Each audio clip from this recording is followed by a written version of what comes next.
Welcome, welcome, welcome to episode 35. Can you believe it? The last episode for the year.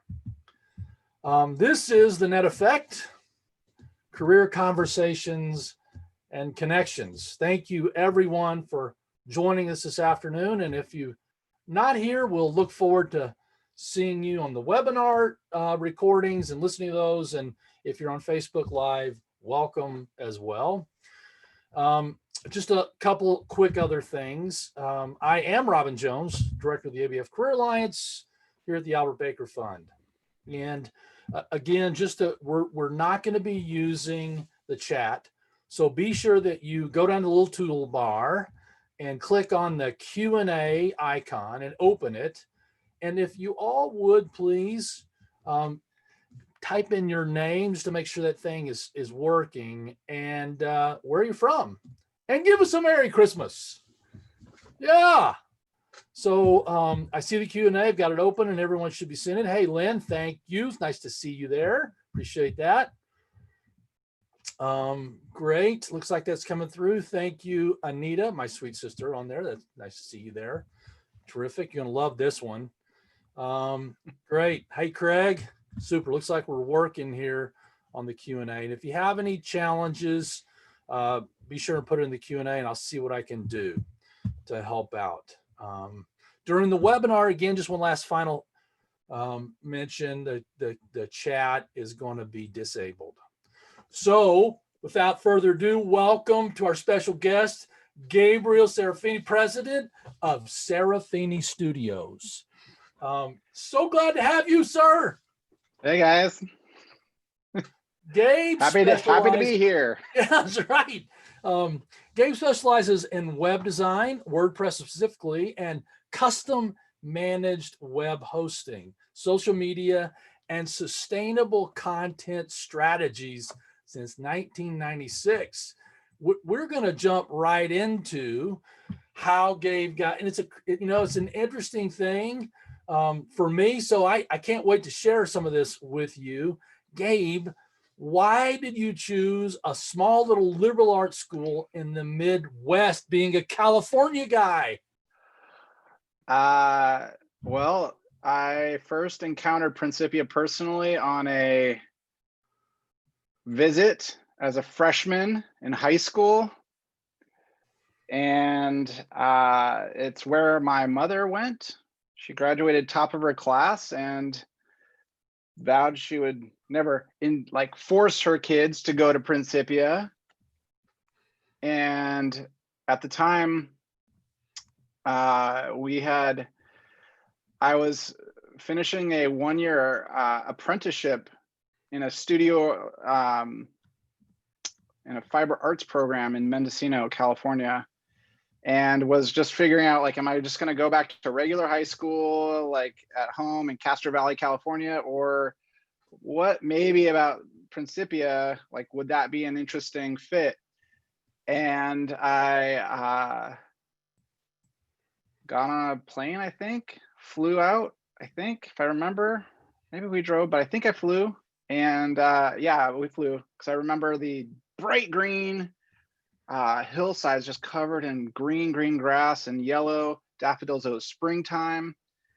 And I show up and there are all these people who are just the nicest folks. And I was like, oh, this is nice. This is nice. And this was only a weekend, but I ended up making out with a young lady, a student.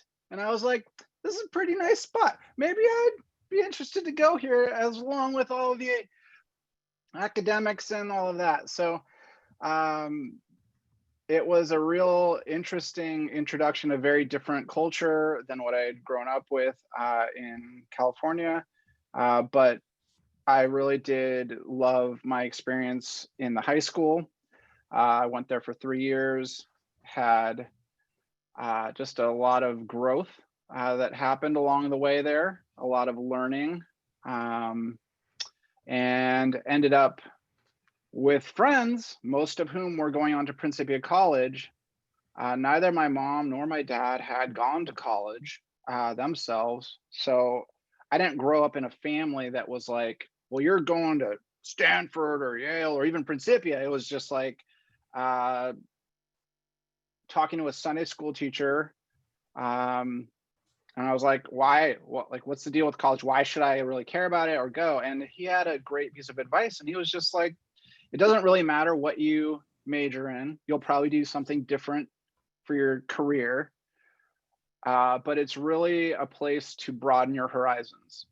And I was like, that makes sense. And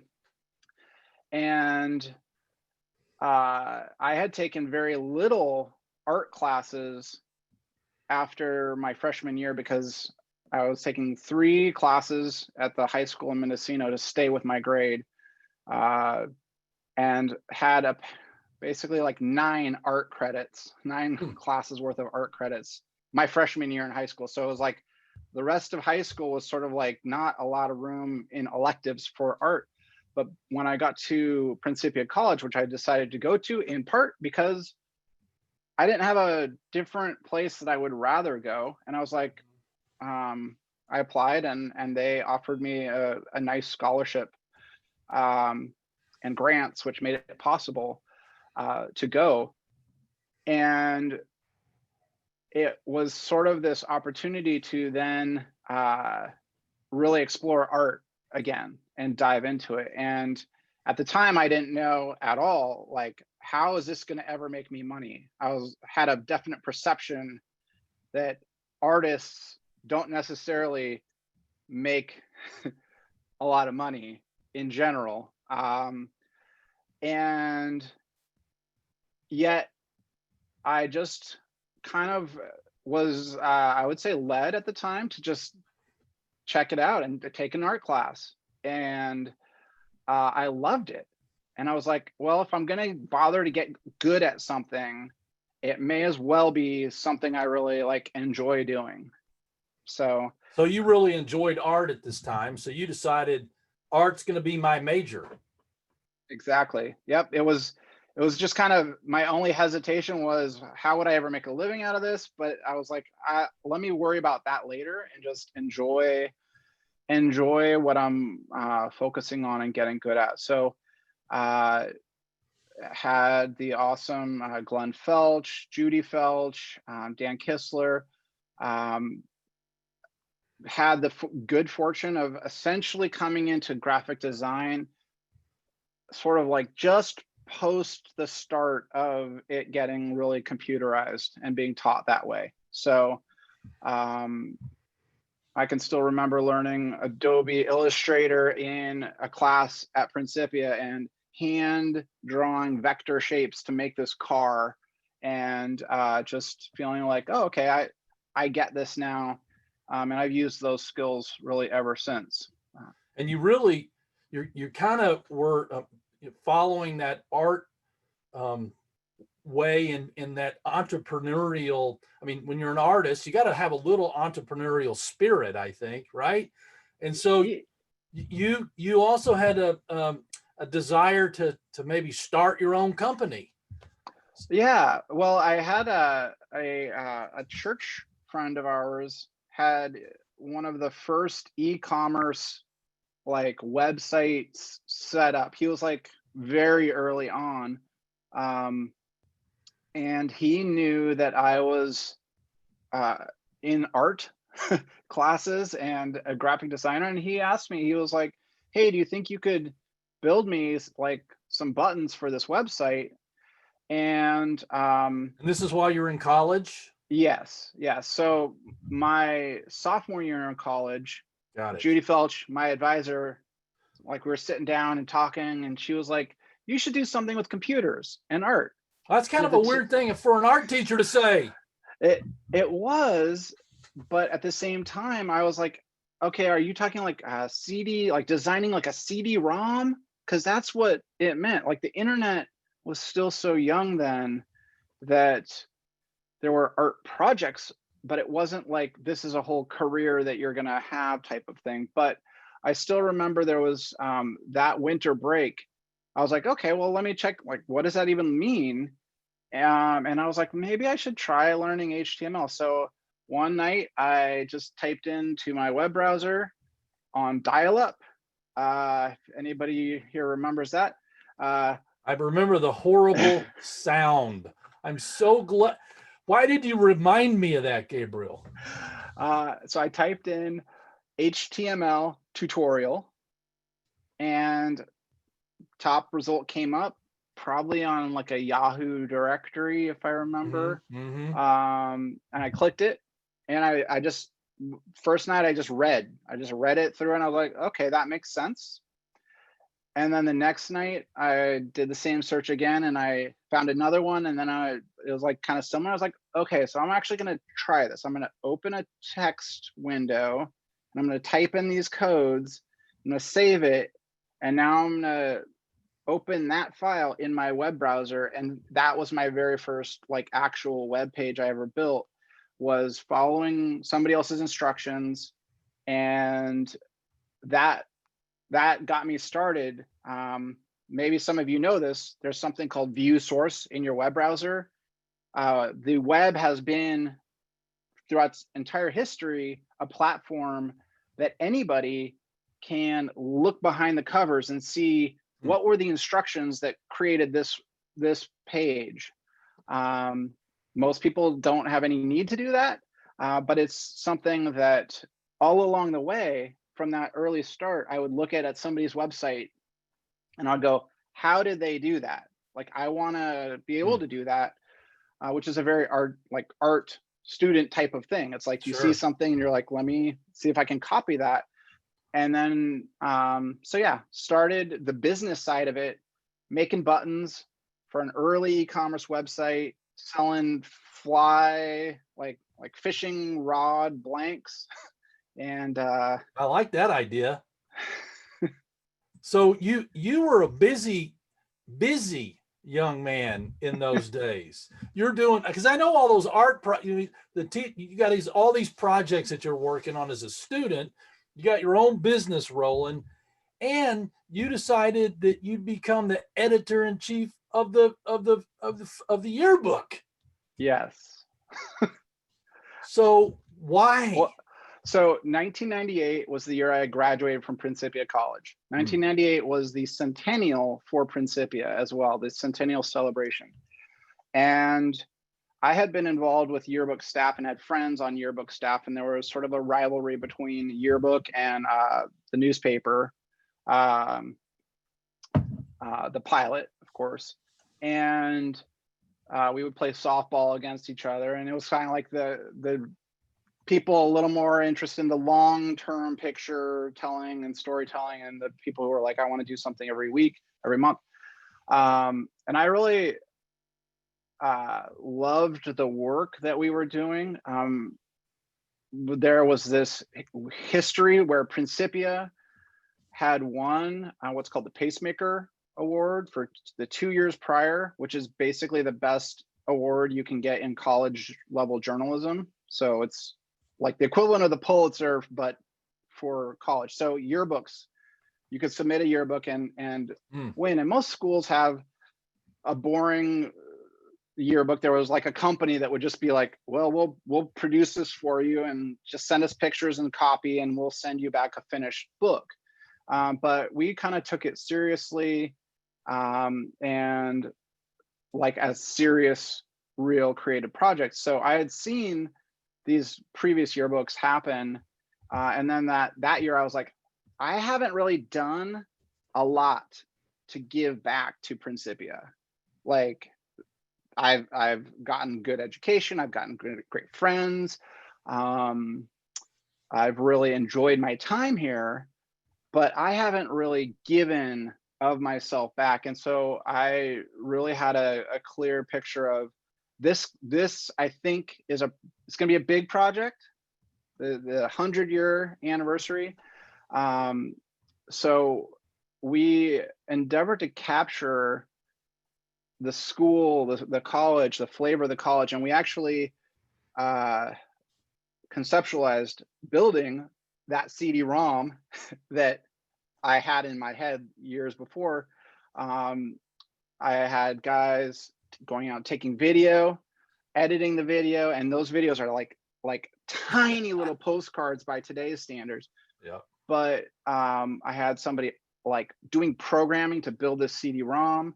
We did a different take on student portraits. We wanted to hunt down every student we could and actually go capture their portrait, every teacher we could. So it wasn't just like a, hey, everybody show up this day and get your yearbook pictures taken. And did all of this work to get this digital version in place because our programmer was like leaving the day after graduation. So that was like a hard and fast deadline.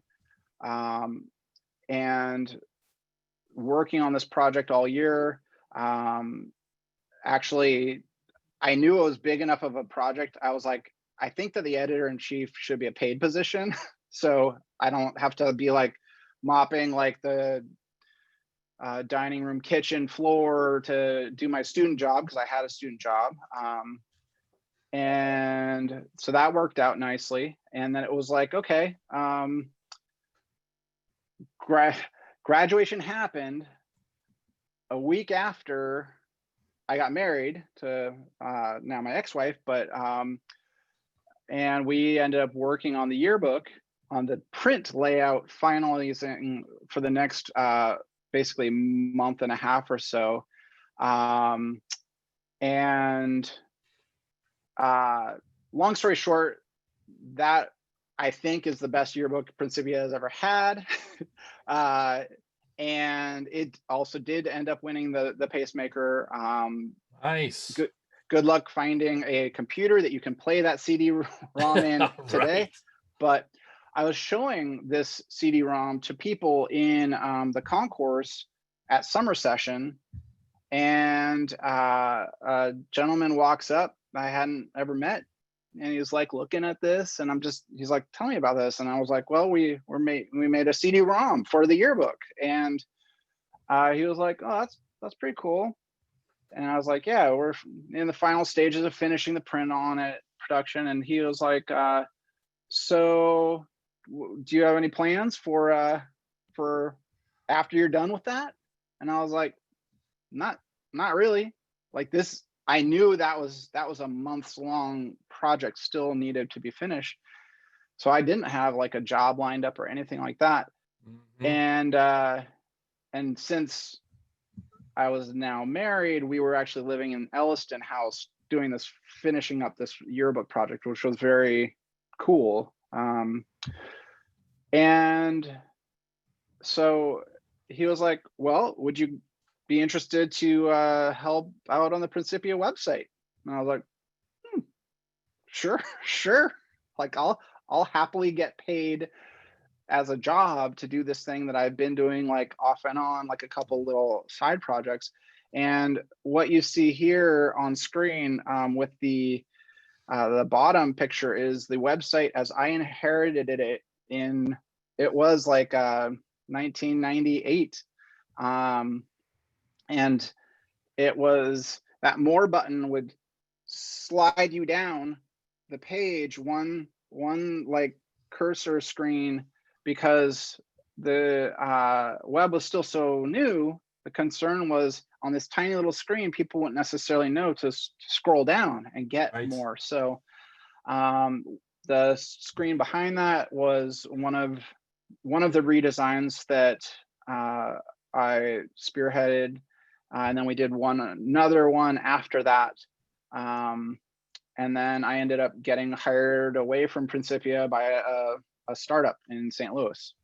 Yeah, and I mean, you had a great job with print, and you went from 12 pages to 500 custom-made pages, and I mean, that was really your baby. So what is it that attracted you to, what was attractive to you for a startup, where you just kind of, okay.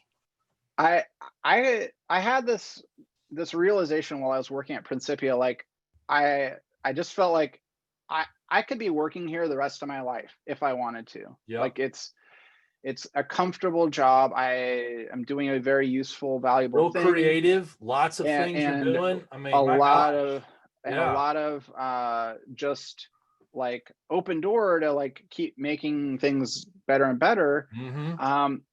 But what I also kind of realized was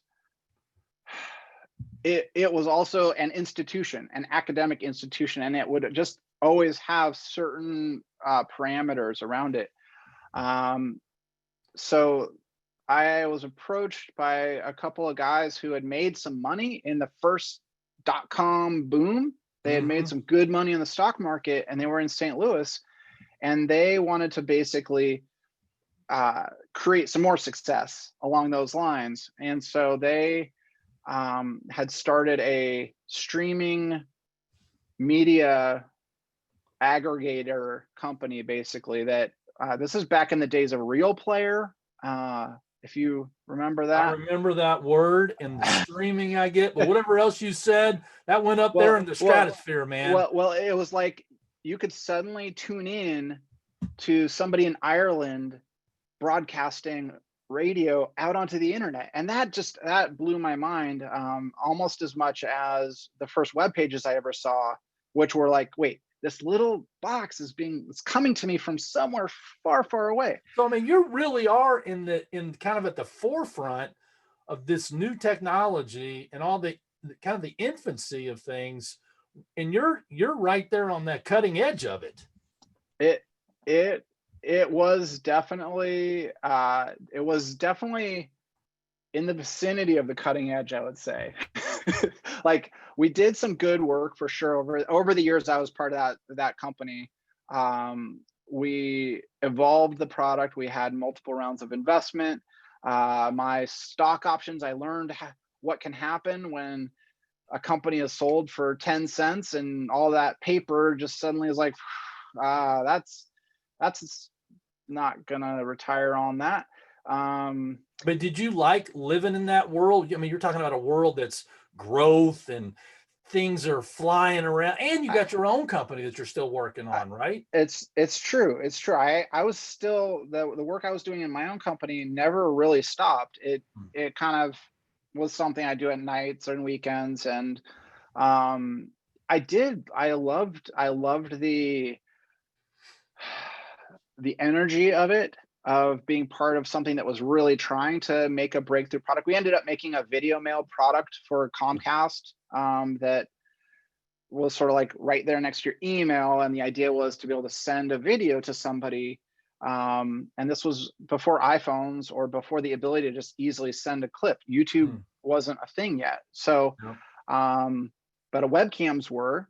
And so it was like figuring out how to make that all work was a lot of fun.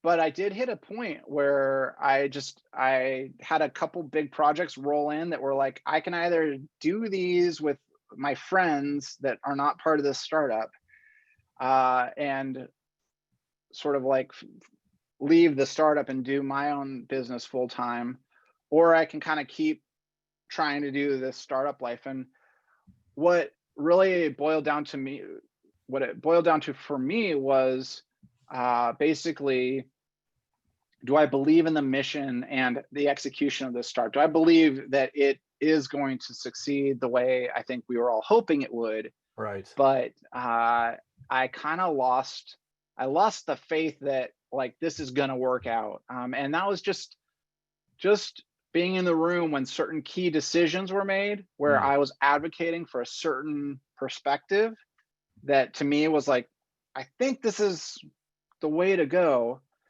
And in this case, the CEO of the company just didn't agree. His perspective was not horrible or not terribly wrong. It was just like, I was like, I think this is the opportunity, but you're like, you don't want to go there. And it kind of was, I had enough experience under my belt at that time that I was like, I think if these guys are paying me as much as they're paying me, maybe I can get some of that value out of my own self if I'm just fully committed over here. So these friends of mine, like we started our own little mini startup, and we're building custom software. We built a scheduling system for Pearson Education, the big college textbook publisher. Yeah, it's a big company. and a number of other projects along the way. And so that really kind of got me out of the realm of having to ask somebody else when I wanted to take some vacation time, which I just never got good at doing that. So you've had you've had your own startup for several years now, right? And so you kind of got into a niche, a real innovative niche, I think, that where you started helping, Christian Science practitioners and churches. And tell us a little bit about how you kind of got into that world and started, supporting those wonderful activities. Yeah, so I after graduating and settling down in St. Louis, Missouri, and living there, ended up getting a house, and then was a member of a small society in Lafayette Square, which I loved, as I love the spirit that they had.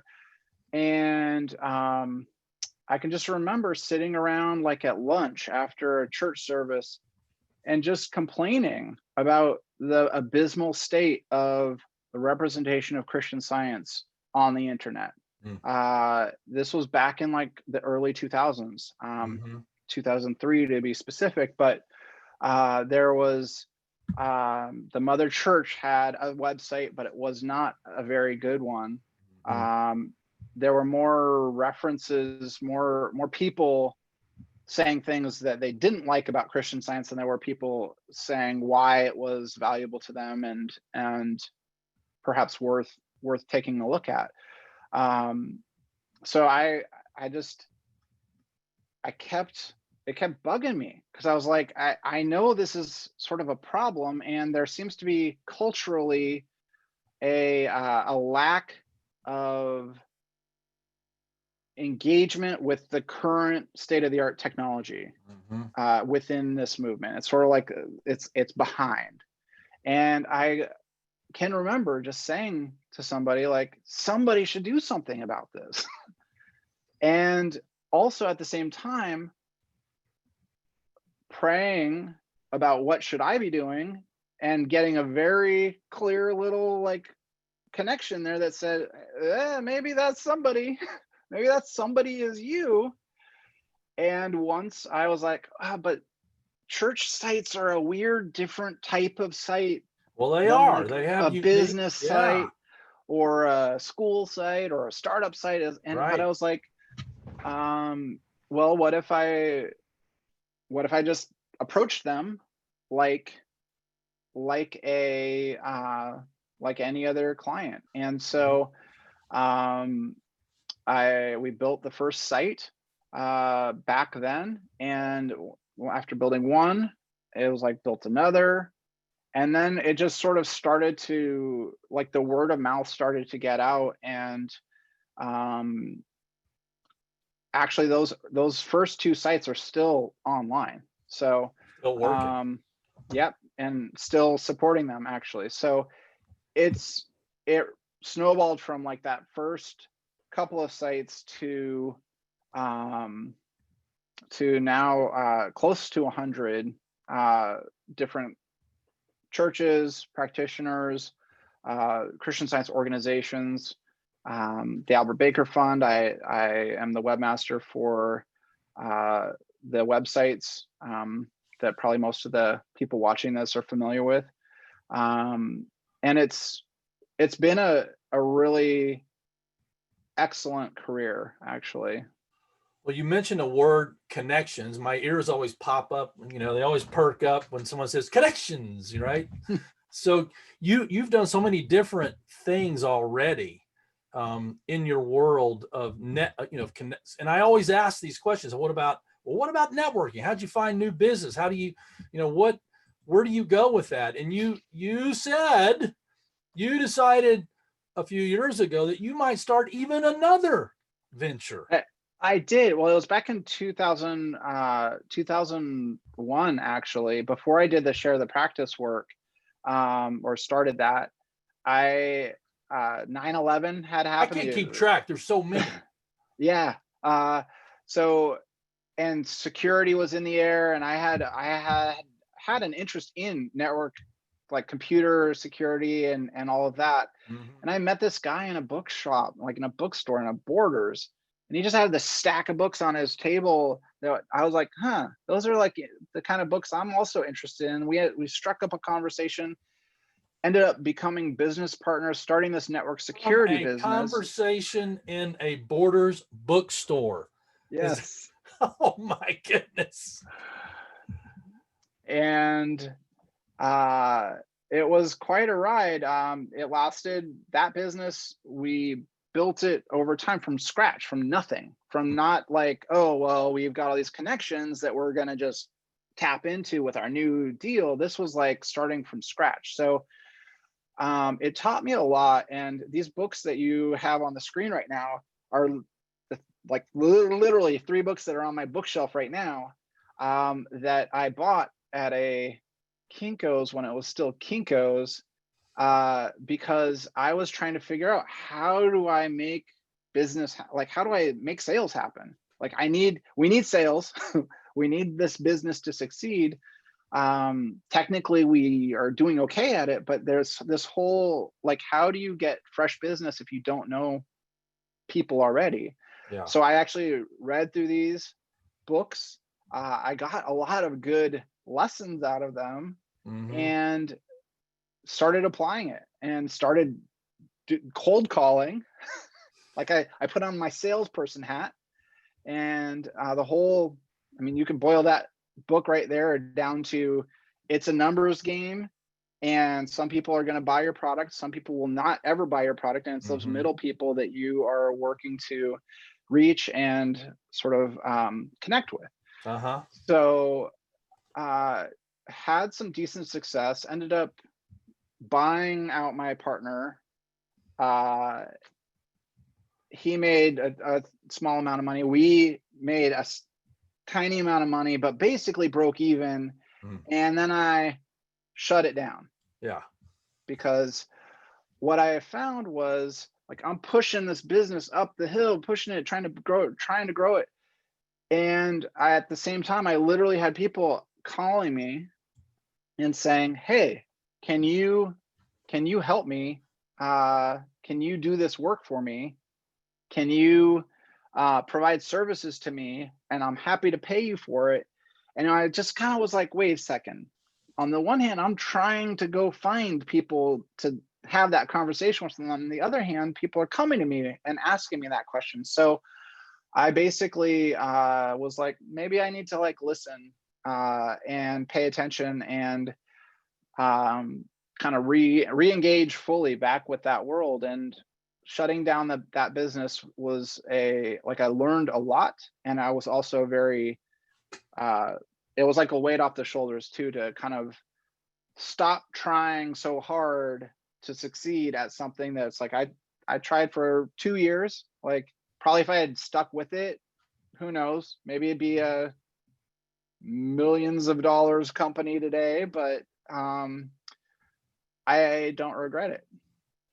Well, we're glad that you didn't.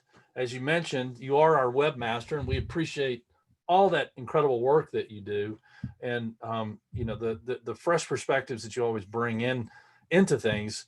But you also are still very current and work, as you said, with almost 100 different churches, organizations around the country.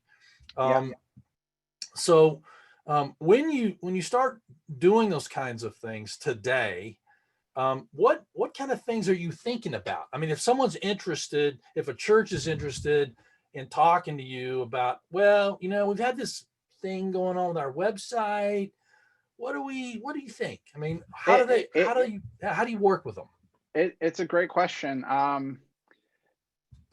The conversations I'm usually having are usually with the movers and the shakers inside of the church, who are like, we need a better website, or we need to have a website in some cases, because they sometimes don't even have a site beforehand, still even today. And so I usually start that conversation with them by saying, your website talks about what you do. Like, sometimes it talks about what you would like to do, but that's what a website is. It's a communication medium that is very good at sharing, well, what are we up to? And so I actually do enjoy having the conversation with churches, and just ask them, so what are you doing with your community? Like, what do you want to say on your website that's talking about the role you play? What is that role? And in some cases that has sparked internal conversations that have turned into, well, let's figure that out. Like, let's put some things on the calendar. Let's actually start engaging a little bit more with our community. And it's not that a website is sort of this magical thing that's going to force that to happen, but it I think in some cases has provided a bit of that spark to get that conversation moving down the field a little bit in some of the organizations. When I'm working with a group like Albert Baker Fund, which is like, I would say a professionally run organization with a mission and staff and people really paying attention to this stuff, it's a different type of conversation. It's like, how do we make this even more effective? This thing that you already knew that you wanted to do. I think that there are a lot of churches today that are trying to figure out, well, what is our reason for doing what we're doing?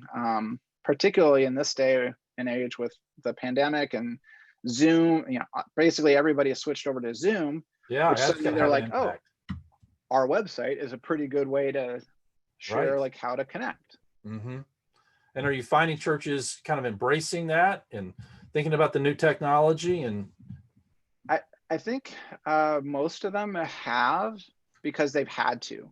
It's really pushed people into a space that some of them were already there. Some of them already had dial-in services. Some already had some way to connect remotely.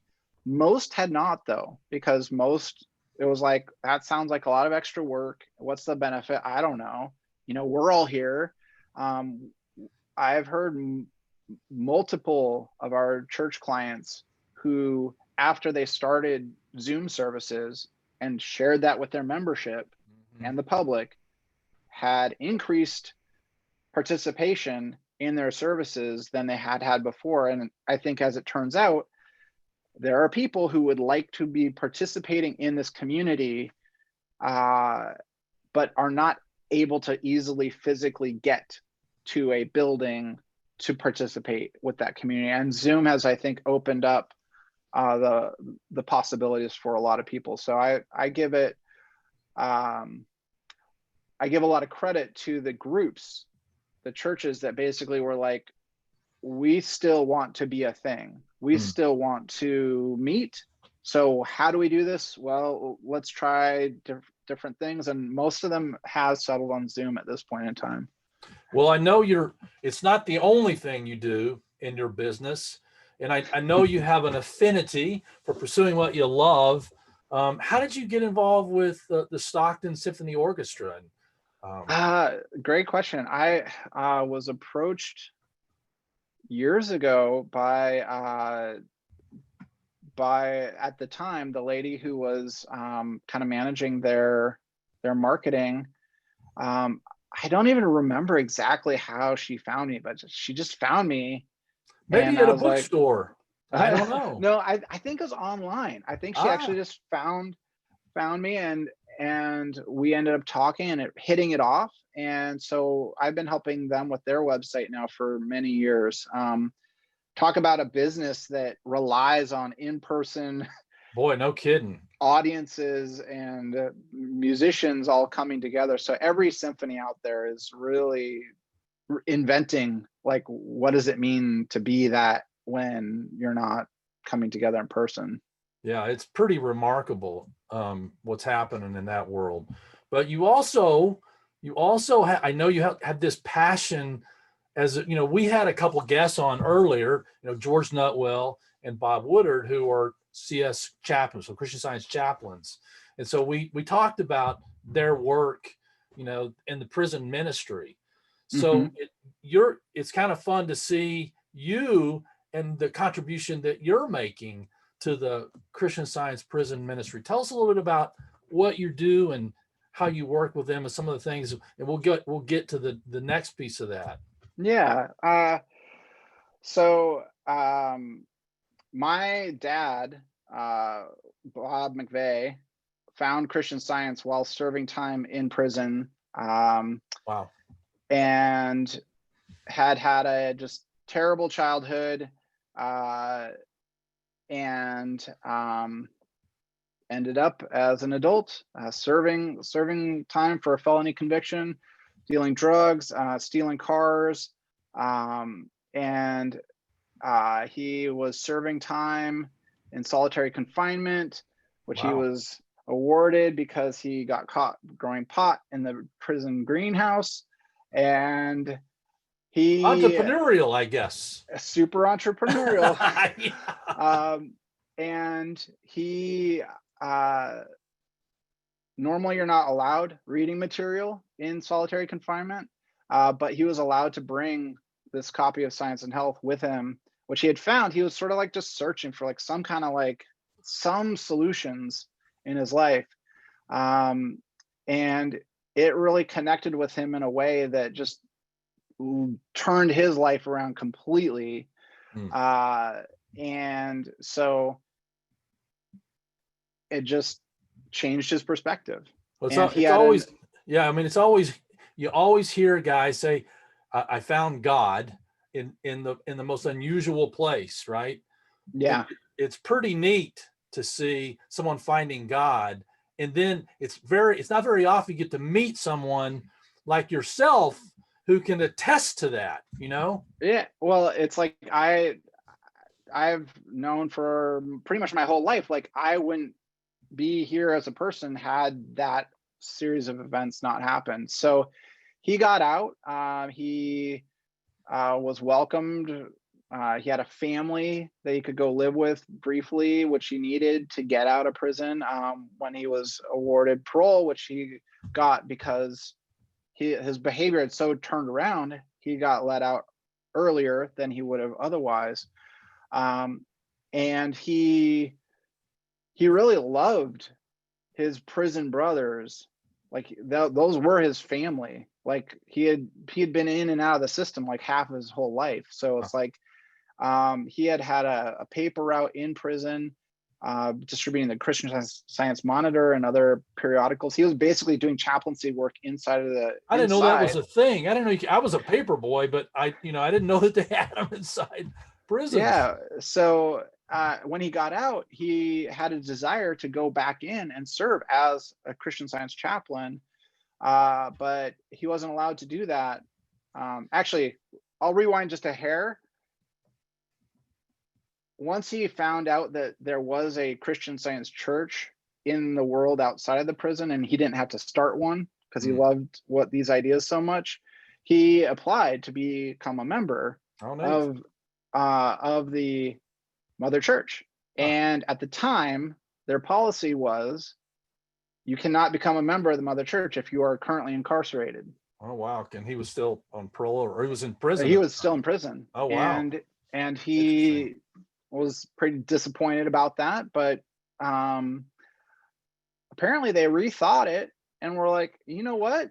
Maybe that would be okay. And as far as I know, he was the first prisoner who was allowed to join the Mother Church while still serving time. Wow. So fast forward to he got out. He wanted to go back in and serve as a chaplain, and he basically, the rule was you couldn't go be a chaplain if you had a felony conviction on your record. So he applied to the governor and said, hey, I want to do this chaplaincy work. Can we basically clear my record? And he was granted that. And so that cleared the felony off of his record and let him then go serve in the prisons. And so Light in Prison is a project that I've been involved with now for also many years. It's the state committee for California on institutional work. And when I got involved with that project, their whole website was essentially like a thing that said, hi, Christian Science chaplains are a thing, and we are the group who certifies that who's allowed to be called a Christian Science chaplain. And we do that in California. And it was basically that. And my partner in that, David Fowler, he's the editor of that site.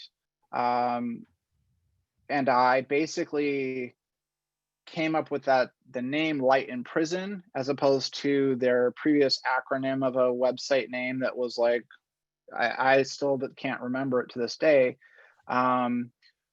He's been filming interviews with chaplains now every month for years, and so I then helped get those published and sent out to the email list. There's more than 1,000 people on the mailing list for that. And you can sign up right on lightinprison.org. Nice. And it really has served as a tool to help people understand more about what the chaplaincy work looks like, as well as to essentially recruit more people into that as either a assistant or to become a chaplain or a corresponding chaplain where you write to people. And what we found, we've really loved our work with that. It's been really great. Earlier this year, about 6 months ago or so, he had just gotten his doctorate from divinity school, I think, or seminary, yeah.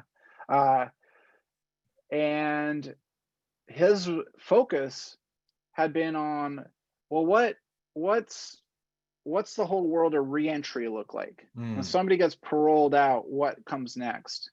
And we had talked with the state committee on institutional work about, well, is what happens when you get out those doors? And in California and in some of the other states as well, if you're a chaplain, you're not allowed to keep a relationship with an inmate after they get out for a year. So there's this like time period where you're restricted from being able to sort of keep talking with them or help them or do anything else. And we kind of brought this idea, well, what about expanding what the state committee on institutional work is doing? Would we be interested in this? And there was like definitely some support for this idea, but also a feeling like this is outside of our overall scope here. Like we really are focused on this chaplaincy work inside of the system. And so we ended up basically conceptualizing this next project, which is called Embrace Fully. And it basically is trying to be a sister organization to every state institutional committee all across the nation. So the whole concept here is to say, when somebody like my dad is released from prison, or we know he's going to be released from prison, is there a support network available of people who would be interested to help that person not go back to jail, basically, not go back to prison, help them succeed in life? And this is, I think, a really wonderful tie-in with like kind of what the Career Alliance is all about, which is like helping one another, like make connections, figure things out, solve problems. So we are rapidly growing, actually, because what we found is this concept makes sense to a lot of people, particularly people already doing this work with people who are incarcerated. And then the Principal Foundation has had a program for a little while now where if somebody is sort of vetted to be like a member of the Mother Church or seriously committed to the practice of Christian Science, that they would offer assistance in the form of like a cell phone and perhaps a cash grant, just to say, hey, here's something that will that will help you. You know, here's some prepaid minutes, so you at least don't have to solve that issue immediately. We're looking at taking like that as a starting point and really looking at the entire period of support through an entire parole, which in some cases is like 7 years. Now, the first 6 months of that are the absolute critical time where somebody is usually either going to make decisions that are going to send them back, or are going to be on the right track. I know when you know, Bob, I was in Dallas and Bob and I went out and had lunch, and he actually invited me to lunch with one of the former inmates. So he was in that period that you're talking about, and he was living in a halfway house, and we had this lunch, you know, and talked about those very issues. I mean, those are very real issues for inmates, you know, after they get out. So I applaud the work that you guys are doing there. I mean, that's just amazing stuff. Yeah, it's just, some people have the benefit of a wonderful family who's going to be there for you, or friends who will be there for you, or a community that will be there for you.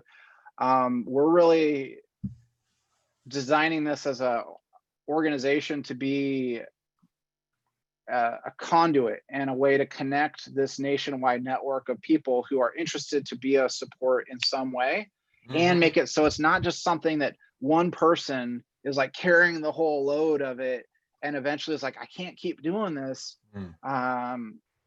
We're really building this concept of like angel teams all over the United States, wherever they're needed.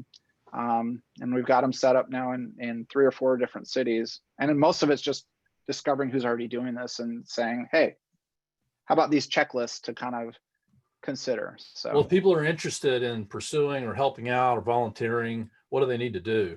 if you can go to embracedfully.org. Okay. And check out what we've got going there. We have a little subscribe form if you want to get on the mailing list. We've got, I think, 42 people on the list there. So Good. a little bit fewer than the light in prison list, but it is rapidly growing. So we definitely welcome volunteers. We're starting to look at fundraising because this is taking a lot of time. It's a very manual process to build these connections and to figure out. We're also doing a monthly interview series as part of that, where so far it's been returning community members, where we're getting to know them and we're talking with them and just helping people get to know other people, instead of just have an idea of like what they think a person with a serious criminal record might look like. So that's been really exciting to hear those stories and just get an idea of like, well, if I were going to participate in this, maybe I'd be helping somebody like this who I would love to help. I love it. I think it's great. I do want to get to our takeaways, and I really appreciate what you're saying. I mean, as a parent, you know, it's nice to see, you know, people that say, okay, follow the thing in your heart that makes you, I mean, you know, but you've actually demonstrated that.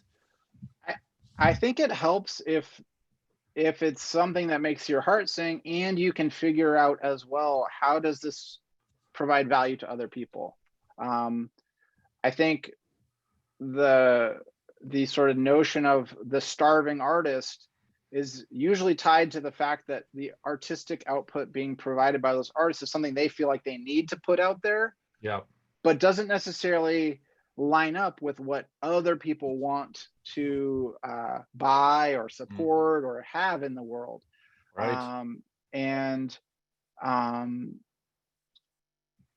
There's, in the art world, there's always that tension between like being true to your true authentic self and like selling out or doing stuff just because somebody wants to pay you for it. And what I kind of realized pretty early on is I loved the design side of art as well as the fine art side of like painting and all that, but the design side is really applying these same skills, these same abilities into an applied space of saying, well, what problems can we solve with these capabilities? So I do think following what your heart is saying to do, and continuing to listen for like, well, what are the good, what's a good use of my time? Another thing I would add to this, you probably don't have this on the slide, but something for a number of years now that I've used as sort of a guide in the clients I take on and the projects I take on is this something that I'm going to be able to sleep well at night?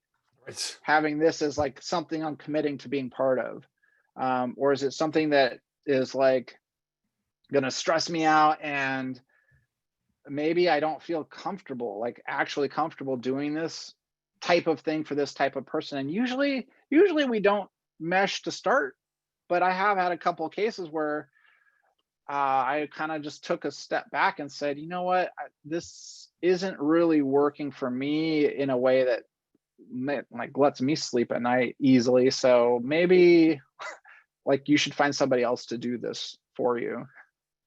I mean, that's kind of one of the questions that I actually, since you brought that up, I had a question, and with all the different things you're doing in the world that you live in, I mean, do you ever get asked to do something that you're not comfortable doing? Or, I mean, how do you handle things, or maybe even goes a little bit further than that? It's happened only a couple times, Yeah. like where I had a true sort of moral choice of like somebody's specifically asking me to do something that I knew was not kosher, that was not legal. And I think I've generally made the right choice in those situations where it was like, okay, how can I either help you do what you really want to do, but do it in a way that isn't like directly infringing on somebody's copyright, for example. So I think that a lot of that also has to do with like the type of people you're hanging out with or working for. And not all of my clients are nonprofit, but like a majority of them are.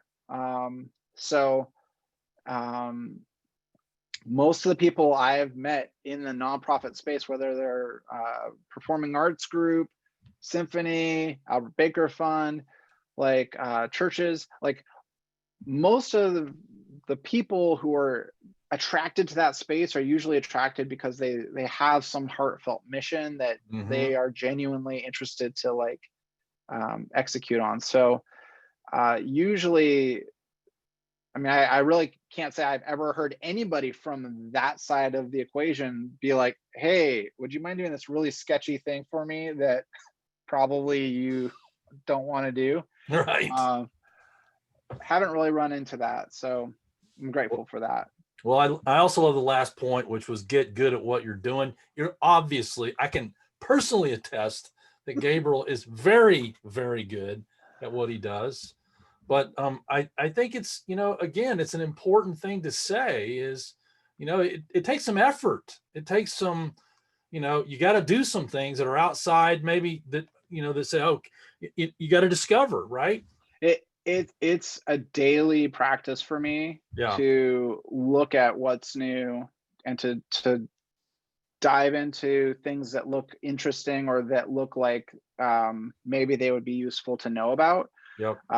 And I attribute being able to still do this job today to having done that from those very first days, sitting in a little office in Principia, or in my bedroom in Missouri in a winter time with a dial-up modem. Like that love and interest in learning, I think, is like serve anybody well to just stay curious about like, well, wait, where else can I go? What else can I do?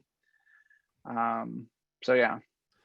Well, if you're interested in connecting with Gabe, you can certainly connect with our career through the Career Alliance. So Gabe's been a career ally from the very beginning. I was looking at some of his at one of his career connects, it's like 100 something. So he was like one of the first ones I recruited to be a career ally.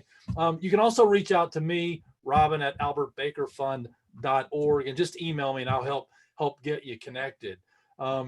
Gabe, I can't believe how fast this went today, but I've got a few questions for you, and I'm also going to launch our poll. So those of you that are on, please take a moment and complete that poll. But I have a question from Steve Price, and it's a good question. Do you see the potential for reading rooms to be all digital? I've explored the concept of reading rooms for many hours with many people. As I'm sure many of you know, reading rooms are a technology that was a best practice from 1910, when Barnes and Noble was a bookstore. There was no Amazon, there was no Walmart, there was no national chain of book distribution. So a reading room was something a publisher would set up that was like an automobile showroom. You would go to this place and see what they had to offer, check it out, and if you liked it, you'd buy it. And this is a technology that Mary Baker Eddy was like, this is a good idea. I want everybody to do this thing. And it, I think, served well for a long time. And because it's written into the manual and because of the traditions of the Christian Science field that wants to continue to honor that, I've talked to a lot of people who are like, how do I make this relevant to today? Yeah. Like, how is this idea expressed today? And are there examples? Do you know of any examples of reading rooms? Have you had any success in designing, a good portal for the reading room? The conversation usually comes back to, well, wait, what are you trying to do through this idea? Like, right. What is the thing that you are calling a reading room, and what do you want to do? Because if you just want to reach out to people, you can do that without doing something called a reading room. If you want to sell products that the Mother Church Publishing Society is putting out, you can do that. But most of the people I've talked to are like, well, why wouldn't I just link to the Mother Church's online store versus recreate my own version of that? It's not, as far as I know, I don't know of any reading room that has turned a really big profit and has been like, well, we got to expand our showrooms floor, because it's something, I think, that was originally designed to support the church. Like, oh, well, all this money we're making from all these books we're selling, like, we're just going to funnel that back into the church. And I think it's turned into this flipped situation in a lot of cases where the value that it's providing is actually flowing the other way, where it's like, wait, this is taking a lot of resources just to make this thing happen. So my conversation is always, let's just really think about what it is you really want in your heart to be doing, and don't necessarily feel constrained by thinking like, I have to somehow shoehorn my best ideas into this box. I think I'm personally an advocate for listen to, like, well, what are the best things you could be doing, and just do those things. And if operating a bookstore slash, as an ex-girlfriend of mine called it, or a gift shop, and I was like, wait, what? And I was like, well, I guess it kind of makes sense a little bit. Like, if operating this business feels like a good use of the time and energy, then great. Like, make it awesome. I work with the Seattle Metro Reading Room and the San Francisco Airport Reading Room. They're both clients as well, and they are, I think, are doing a neat thing where they have a bunch of churches that are kind of collaborating to try to make something bigger than just one thing and do it in a public space. And I think that's probably the future of it, is where it's taken into that next realm of thinking. Most reading rooms I know of have been pulled off the main street and put into the church somewhere. So I think, again, this is my personal opinion, but I think that's actually not a terrible thing if it opens up doors to do like online video lectures, for example, which is another whole project that we did called Healing 101 Talks. Mm-hmm. Well, what about costs? And then another kind of a follow-up from Steve. I mean, what does it look like to hire a webmaster and, you know, to kind of keep the site, if the church isn't interested in doing it themselves? I mean, is that something you can talk about, or you'd rather? I'm happy to talk about it. So the first thing I always tell people is, if you have the time and the interest, you can do this yourself for very low cost or free. So websites exist that will let you just get started. It takes the commitment to like learning it and doing it. And people who do that, I celebrate. I'm like, that's how I got my start. Like, you can hire somebody locally. You can hire, you know, like the kid of, you know, if you have a Sunday school student and you're like, hey, how would you like a $500 to build us an awesome kick-ass website? Then it's like, okay, like you could do that and you probably get something pretty good. What we found building websites for now many years was most churches ended up asking for the same thing. And so instead of building a custom proposal for everyone and charging like $5,000 or $6,000, we were like, can we package that up into something that is more affordable for more churches? And also that's just like, we can just skip to building it instead of fiddling around with like, well, what exactly is it going to include? So our current package for a church that just wants a WordPress website is, I think it's $2,400 for a setup. Maybe it's $3,000. I'll have to double check, but it's somewhere in that range, $2,000 to $3,000 to set it up, which involves usually about 20 to 30 hours of time total to get everything going. And then we also host and manage the back end system so that things stay up to date and as secure as they can be. That's the big trade-off with something like WordPress, is it has to be kept up to date, because otherwise it will get hacked over time. People are always trying to find vulnerabilities. And so as easy as it is to publish your own content, there are people who want to publish their content on your site. So we do that with a monthly hosting and maintenance charge. I think that's at $60 a month right now. All of that, by the way, is on a sliding scale. So we also have worked with some really small churches where it's like maybe 6 people. And it's like, okay, we're not like one of these 200 people or 50 people churches. Like, we're pretty small. And we really do try to work with people to be figure out like, well, what's a sustainable amount of budget to get started? One thing that we'll often do is offer as an option, like we'll get things set up. We'll train you how to add content, and we'll get a couple pieces of content added. And if you're budget constrained, that can be a good way to be like, we'll get you up and running and sort of like drive the car to the front, the front of the house, and the engine is running, and it's like, all right, here's how to go. Like, sit in here and we'll sit in the passenger seat for a little bit and just make sure you got it, and then you're off to the races. We have some clients where we do all the content updates, and we have got some clients where I look at what they've been adding to their site every week, a couple of years later, and I'm like, I haven't heard from them in a long time. And it's like, it's all good because they're cranking away. I'll also say the sites that we've seen the most successfully like getting the word out there are often one person, one or two people, but it's often one person in that church who's like, I care about this. When somebody shares a testimony that's really, really good, I'm gonna go and ask them to, would you mind just writing that up and let's just add it to the site.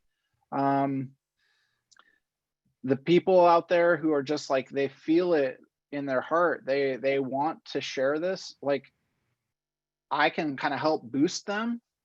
Social media is pretty good for that too. But it's like,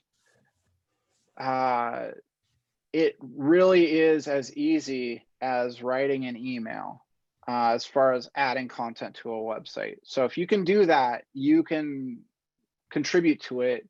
And I've trained many a person from, as my mother likes to call it, the typewriter generation, not the computer generation, how to do this. It's very, it's the easiest system I know to do this. So I still am a fan of people having websites besides just like a social media presence, but it's all changing all the time. So those are good questions and good comments, and I think it's good discussion. And I think it's just it's a matter of really, looking to see what, as you mentioned, that's great counsel to say, what are you trying to do? I mean, what is it you're trying to offer? And the Mother Church has great resources. Their website's terrific now, so you can take so much advantage better. of that. To support, your local activities. I mean, what are you doing locally? And so I think there's plenty of answers that can meet the needs as it relates to the reading room, and a way to stay true, to the spirit and the letter of the manual. Without, I think there are, Gabriel's really creative. As you can see by this website, he's very creative. This was a concept that we came up with and helped us with the Career Alliance. We didn't have anything. So I love everything you're saying today, Gabe. I mean, it's just, we could keep going for a lot more time, but unfortunately we're over time and Robin has to get through this. But I did want to show a couple things. On our website, we created a college to career roadmap, and it's really, really neat for students.